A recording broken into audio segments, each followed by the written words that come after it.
Fala galerinha, tudo bem? Sejam muito bem-vindos e bem-vindas aqui nesse vídeo. Para quem não me conhece, eu sou a Nath da Mate e hoje eu tô aqui pra gente poder conversar um pouquinho sobre a área de geometria no Enem.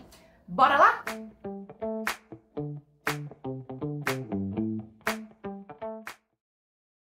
Então, pessoal, a geometria ela é uma grande área dentro da matemática. Nós temos geometria plana, temos geometria espacial, temos geometria analítica. Mas nesse vídeo aqui, nós iremos conversar um pouquinho mais sobre a geometria espacial. Mas claro, para a gente abordar esse assunto, nós precisamos estar muito bem familiarizados com a geometria plana. Por quê? Porque ela será a nossa base para entendermos aqui os cálculos trabalhando com a geometria espacial. Em pouquíssimas palavras, a geometria plana, ela basicamente vai estar trabalhando com objetos de duas dimensões, enquanto na geometria espacial nós estaremos trabalhando com objetos de até 3 dimensões. Então aqui entram os sólidos geométricos, que serão objetos importantíssimos dentro do nosso estudo. Portanto, também falaremos de volume, que é o nosso foco principal aqui dentro do vídeo, beleza? Então, pessoal, para a gente compreender bem esse conceito do volume, eu trouxe aqui para vocês dois objetos, tá? Que eu tinha aqui, para conseguir exemplificar de uma forma muito clara. Aqui a gente tem um cilindro, certo? Tem um formato de cilindro essa embalagem aqui, e ela é tridimensional. Obviamente, eu estou com ela aqui na minha mão, é um objeto de 3 dimensões, tá? Como que eu vou pensar no volume disso daqui? A primeira coisa que vai importar pra gente é a figura que está na base. Então, quando eu olho para essa base aqui, vamos pensar na fotografia disso. Isso aqui é um círculo, obviamente. Quando eu penso no cilindro, nesse sólido geométrico, ele basicamente tem como base um círculo, só que os círculos eu vou ter 2 dimensões apenas, se eu pensar aqui nessa fotografia ali dentro da geometria plana. Quando eu penso no objeto tridimensional, ele precisa de mais uma dimensão. Que dimensão é essa? Nesse caso aqui é a nossa altura. Então aqui eu passo a ter um objeto no qual a base vai importar bastante, porque é a partir dessa área que eu calculo o volume, e aqui a gente ganha a terceira dimensão, que é a altura desse cilindro. Então, para calcular esse volume, basta eu saber a área da figura que está na base e multiplicar pela altura. Então, vejam que isso é uma coisa super genérica. Para outras formas, né, para outros sólidos geométricos, isso é válido. Trouxe aqui, por exemplo, uma caixinha, tá, de um remedinho aqui, de um antialérgico. Isso aqui é um prisma, certo? Eu venho aqui, olho para a base dele, eu tenho um quadrado.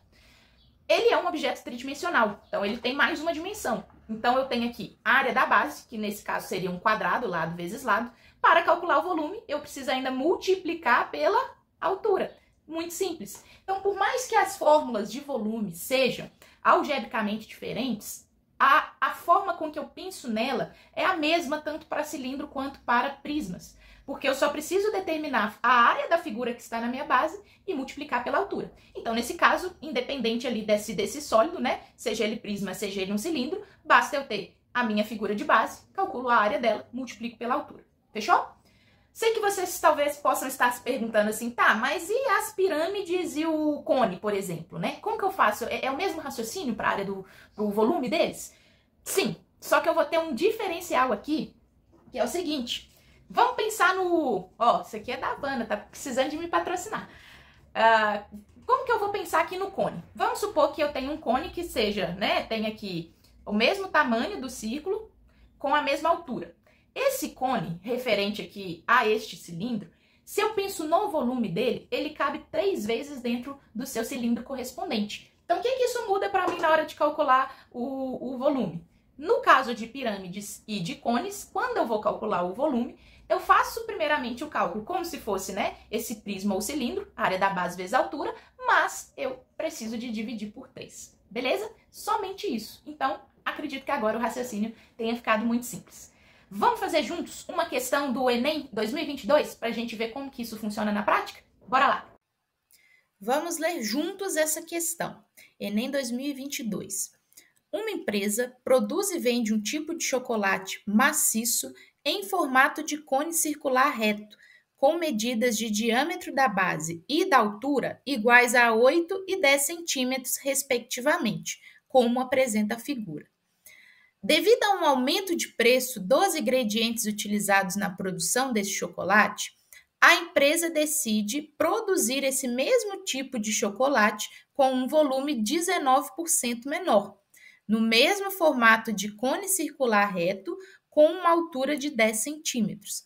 Para isso, a empresa produzirá esses novos chocolates com uma medida do raio da base em centímetro igual a... Pessoal, claramente aqui é uma questão de geometria espacial, no qual o objeto principal aqui é o cone.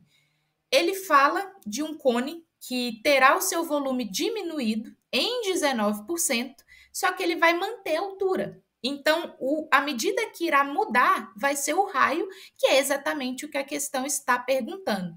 Vamos juntos resolver essa conta aqui?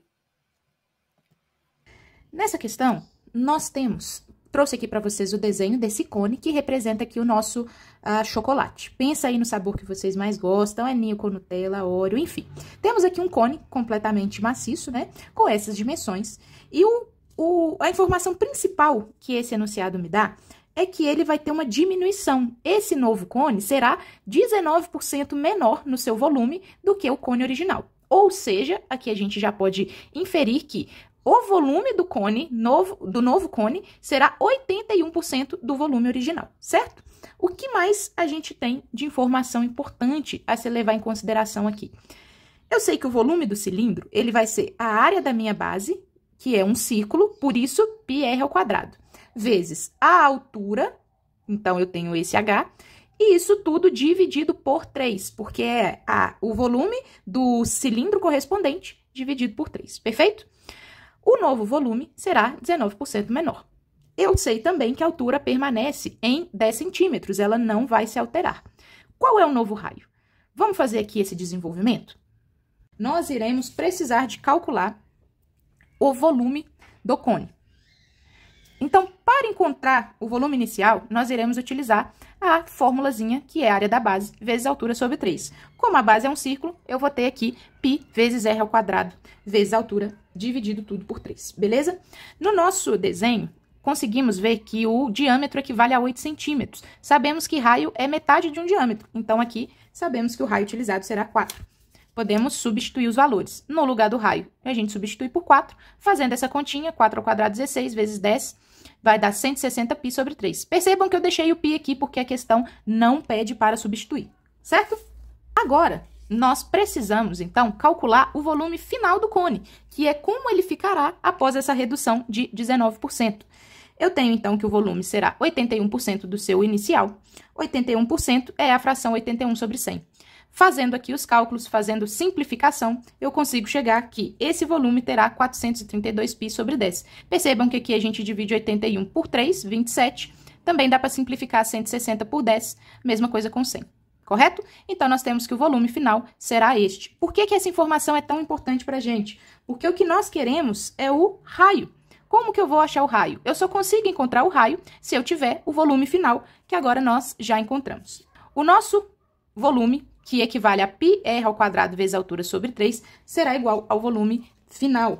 Nós já encontramos esse valor, que é 432 π sobre 10. Agora ficou simples. Faço o meu cálculo. Aqui a gente pode fazer a multiplicação cruzada, como foi mostrado aqui para vocês, resultando nesses valores. Por fim, para que a gente possa encontrar o valor do R, esse 100 vai passar dividindo para o outro lado, e aqui essa raiz quadrada vai ficar na fração toda. Então, nós temos aqui que o raio vai ser a raiz de 1.296 sobre 100, que é 36 sobre 10. Encontramos, então, 3,6. Perfeito? Chegamos aqui no final do nosso vídeo. Espero que vocês tenham conseguido compreender a resolução dessa questão e como que o assunto de volume e geometria espacial, de uma forma geral, está presente na prova do Enem.